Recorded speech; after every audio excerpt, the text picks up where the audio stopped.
Concerns over the way armed police officers are often treated in the aftermath of a police shooting are hampering recruitment efforts.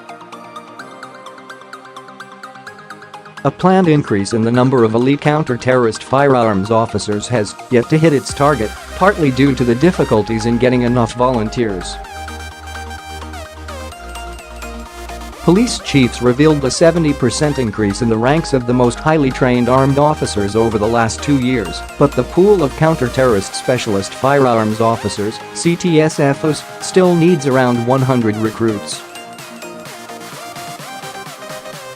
The government made an additional £143 million available to increase the overall number of armed officers in the wake of the terrorist attacks in Paris in November 2015. The latest figures show that Home Office forces which were given funding have seen an increase of 874 armed officers, up from 640 in April 2017. When other Home Office forces without funding and non-Home Office forces, such as the Nuclear and Defense Police, are included, the increase rises to 1,351. The number of armed response vehicles, ARVs, driven by regular armed officers has also risen by around 27%, in line with plans announced in 2016 to increase the number to 150. This means that in any 24-hour period there are 55 more ARVs on patrol in England and Wales than there were in April 2016.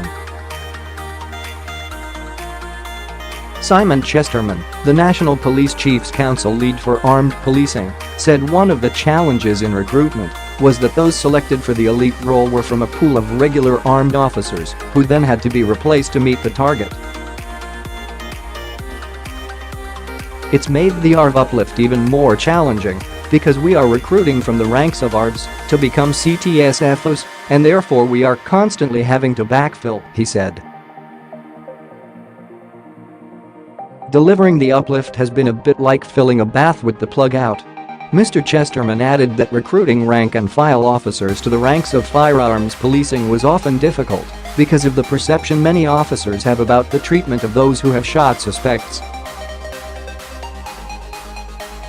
We've got enough volunteers coming forward at the moment, but when we speak to those officers on perhaps why they don't follow through on an application in the first place, quite often the main reason they give is that they're concerned about what will happen to them in the event that they have to discharge a firearm. Not just about whether there will be some sort of proceedings against them, but they worry about their livelihoods, their families and the impact it'll have, so some choose a different career.